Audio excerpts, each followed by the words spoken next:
by something that don't happen in a week or 2 or a month. Because we believe in protracted struggle. Our job is heroic, and that's the way we're acting. If you were to look at our mind, you would see 2 words, hero and martyrdom. You remember in our writings we say you have to act heroic.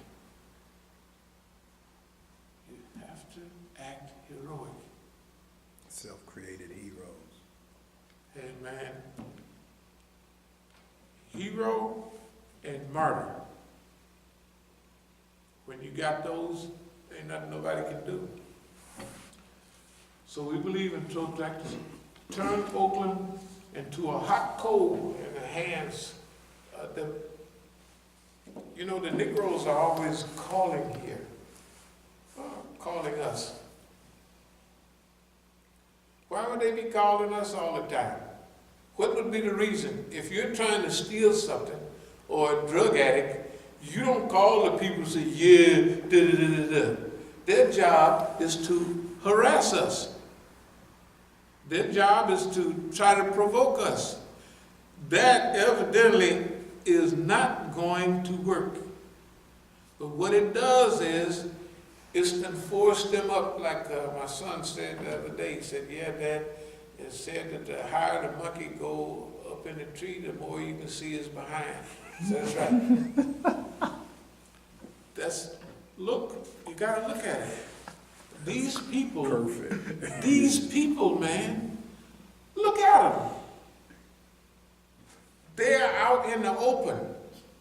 I mean, like ridiculously out in the open. They're out in the open because we forced them out in the open. We pushed them out in the open. Somebody was saying, well, when you got hit upside the head, you shouldn't have said, this is publicity. I did say that because that's what I meant. When I went to the hospital, the lady down there said, this is the first time I've seen a trauma victim laughing and smiling. I said, that's what I'm supposed to do. We done got what we wanted. Everything we wanted. Okay, we'll move to a close. So, everything is set. Oakland is what it's supposed to be, but... Hold up, man. Yes. You didn't ask them to come in there. I mean, you engineered it, but you didn't ask them to come out in there and attack you. No, to gain publicity. No. So that should be clear to any questioner.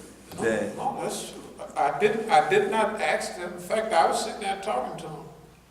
The stuff is on Tufel's phone and all, and then, so if you were to go into why I was attacked, there's 2-3 ways of looking at it.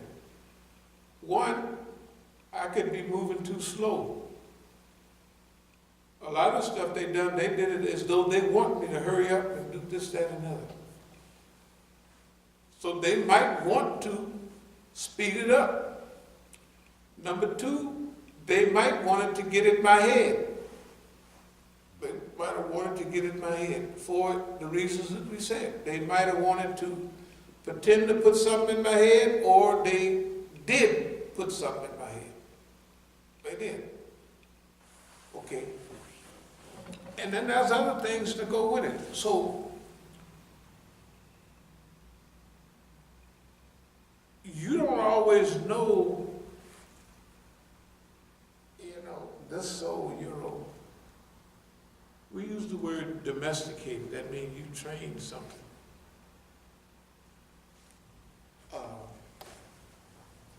The old Euro, after a while, he don't know exactly why he's doing things sometimes. He's got a big plan. It sounds like he's in charge, but that's not always the case. All we know is that designed fitna works. Right. Designed fitna really, really works. Nobody just never tried it before. That's why we, As-Sabiqun, us here, that's why things are like they are. It's just nobody never tried it. They just never went up to boss man and say, "Bop, I'm gonna hit you." And the boss man's knees they just looked at boss man as a permanent fixture, indestructible, right? But history doesn't produce, in the physical world, does not produce indestructibles. Everything is transient. It's water today, it's snow tomorrow, it's ice the next day, so it moves from a solid to a liquid to a gas. The rock that's all big up there will be sand in 50,000 years or whatever, there'll be some sand. Then the other was sand, will be a rock. You know, all that, it'll hook up with some lava and bust out up. It's all transient. It's not permanent. So this system is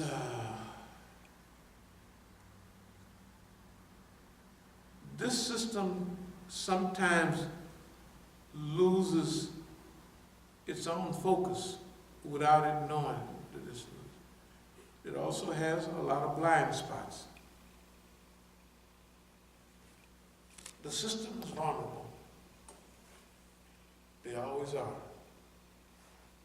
The stronger they look, the more they're vulnerable. Just that nobody. The barbarians didn't know they were supposed to beat the Romans. That's all. It happened. Attilla the Hun. He didn't happen to fall. We happened to whip you guys in every battle except one. Oh. We didn't know. We're Huns and you're Romans. And you done brought us from our, in those days they used to bring the kids, they used to bring the barbarian kids to Rome. And they would send the Roman kids, the future generals and all that, to live with their captured peoples. The only guy that ever defeated Attila the Hun, and it was only one time, is a guy called Asius. Asius had been raised by Rubula. That's, what's his name? That's Attila the Hun's uncle or something like that. So he knew how they fought. Only one battle that guy won. The rest of them, Attila the Hun. That's why you mentioned Attila the Hun. Everybody started breaking and running for the door. It's like Ivan the Terrible, right? Who? Everybody head for the door when you mention those names. Because they did what they wasn't supposed to. They just did something. What? We whooped the Romans. And we weren't supposed to. We've already whooped the Americans. They just whipped and devastated. That's the way that is. They don't have to like it. We're not going to rub it in. We're going to try to get them to understand that we're here to help.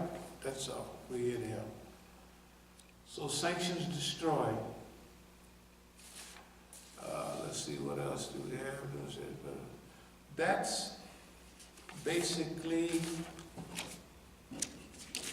it for tonight. Tomorrow, what we'll do is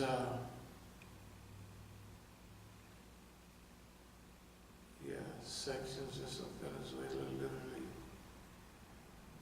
Yeah. The sanctions haven't worked. We've been sanctioned just like everybody else. Like North Korea, Venezuela, and we've held out better than most of them. We've held out very good. We're not doing bad because we remember those other places were not ours anyway. All those San Diego, the only two places that was ours was here in Oakland.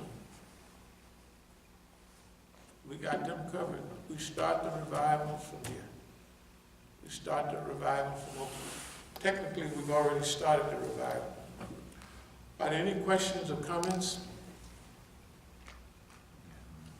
If no questions, if no comments, what we'll do is tomorrow I'll get this copy so everyone can have, just to look, just to see the pattern.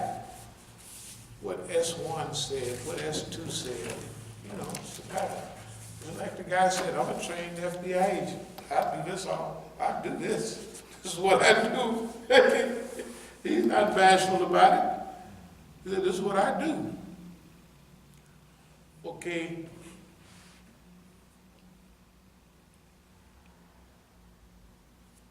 So far, we run circles around them. The stuff that they did to our brothers, they can't do it to us. So they're scratching their head. What can we do to bring these niggas down? They're scratching their head, not us. We're not scratching our head. We're not looking all around. We're not paranoid. We're not even sensitive. No, we're not overly sensitive to nothing they're about. It's a blessing from Allah subhanahu wa ta'ala when you have confidence in what you're doing. And when you can see the final conclusion, the dream, the vision, that's almost as good as the reality. It definitely is, because you know where you're going. When you're wandering in the wilderness after the black movement and after this movement and you don't know exactly what to do now, that's not good. That's a bad time. When you don't know what to do. It's not bad. You may still be running in the hills and eating right and healthy and all of that. But when Allah sparks you and you say, oh, this is it, then the longer you stay on that road, the better it gets. Whether it's uphill road, whether it's downhill, whether it's curves, it's easier. Can I ask a question then? Yeah. To piggyback on what you just said. I was reading the Islamic Revival, As-Sabiqun, and you had mentioned that after reading Maulana Maududi's book, A Short History of the Revivalist Movement, you said in 77 that Actually, it was 76, but I put it in there 76. Right, that there was an expectation of when this, or there was a feeling that you, or I don't know if just the environment was thinking about or looking for this mujaddid. Right. And I'm piggybacking off the question. What was the environment or what was the thinking that led you to even think about that? Now, here's the thing. In 1975 and 76, Imam Luqman Muhammad said, I am the Mujaddid. Okay. Okay, so everybody just took him at his word. They didn't know what a Mujaddid did. They didn't know. This is the first time I stumbled into the book, the little bitty book. Right, right. Okay. This is what Mujaddids do, man. So I gave a lecture at Leavenworth, and everybody was sitting down like, man, Musa is throwing down in there. He told Imam, he said, man, Musa throwing down in there. We had a meeting on one of the nights like this, and that was my subject. Mujaddids. Okay. When I outlined what a Mujaddid do, because the Mujaddid didn't know what a Mujaddid did. Right. We called him the Mujaddid, not Mujaddid. We didn't know nothing about Tajdeed, and I read that. Now, the environment was, remember, this is 76. This is close to the Black Days. the black culture, the black mentality is all pervasive. It's still there. Right. In 76, it's still there. There's no, the revival, the black revivalist movement is dead, but still the culture of it, the talk of it, the look of it, all that's still there. So, the environment was that Islam was going to revive what we thought at that time, we still think it, that Islam is a solution. That's why all those old flyers, are you a slave, this, that, and come from that period, just after the 80, 79, 80, 81. Because these are the things that hold you back. We had been looking for what to do. Now we got it. Now the thing is, how are we going to do it? That was the environment. How are we going to get out? Call the people to Islam. The stuff that we said in 80 and 81 is almost the same stuff that we say today. I'll get you some of the old stuff, and you could say, what? Okay, here's the thing. At first, we anticipated opposition. But since this is not black nationalism, since this is kind of easygoing stuff, we didn't anticipate the exact same attack that black people got. We expected a modest opposition, not more opposition, because we got more. The Islamic movement as a whole, no. And then we had forgotten that J. Edgar Hoover said it would be hard to put pants on an elephant than it would for black people to practice Sunni Islam. That's true Islam. That old black man is God and the white man is the devil, that's one thing. It's reverse whiteism, right? That's all that stuff is reverse whiteism. White is good, so black is good. If you go to heaven, you're going to turn white. You go to heaven, you're going to turn black. It's all the same, just the other. So white people understand that lingo. But that's what it was. That's what it was. It was, the environment was very optimistic for Islam. And the chief, he made Imam Luqman, he was Mujahid because he's the chief too. The chief made a lecture in Philadelphia, a long lecture, Remake the World, 1976. Remake the World, he was on the money. But as he went along,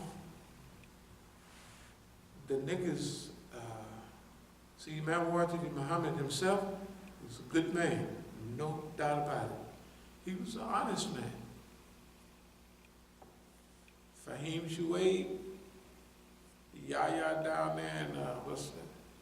All them niggas around him, them niggas are no good. I know Fahim Shuaib and I used to hang out together when I first came out of the penitentiary. I was sitting there in the Masjid, at the back door, and a guy kept knocking on the door, and John Muhammad and is that thing still on? Yeah. Okay, we can turn it off now. John Muhammad and